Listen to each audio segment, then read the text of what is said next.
Albert Einstein famously remarked in a conversation with Werner Heisenberg, he said, you know, in the West we've built a beautiful ship and in it has all the comforts.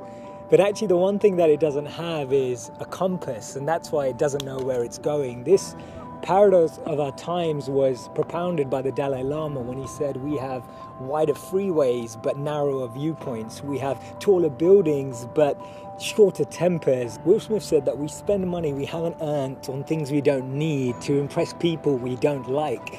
And it's phenomenal how the same technology that brings us close to those who are far away takes us far away from the people that are actually close. 30 billion WhatsApp messages are sent per day, but 48% of people say that they feel lonelier in general.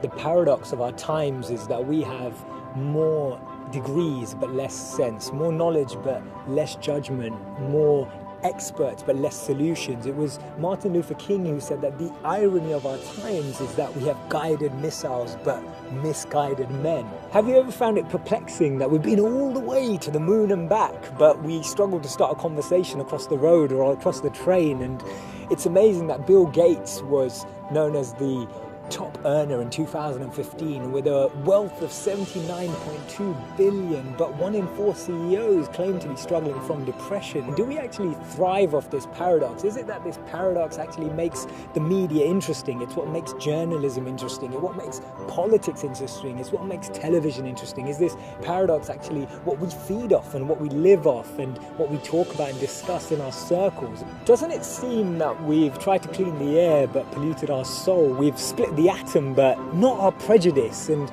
we're aiming for higher incomes but we have lower morals. So I'm hearing you ask, how do we bring a change? How do we dissect this paradox that exists in our lives? And it starts by us, each of us, pressing pause, pressing reset, and then pressing play again, taking a moment to become more conscious, taking a moment to become more aware, taking a moment to really reflect on the consequence, the implications of a misplaced word, of an unnecessary argument that we all know we didn't need to have, or to speak to someone just slightly differently, in a different tone, in a different voice, in a different empathy, with a different perspective, just to really connect with people on a different level. This thinking out loud started from Albert Einstein, and I'll track back to him when he actually said that the problems we have today can't be solved with the same thinking we used when we once created them. So actually we need to research alternative teachings. We need to dig into those ancient books of wisdom. We need to go back to understanding if there's anything written in those creased pages of time that can actually reveal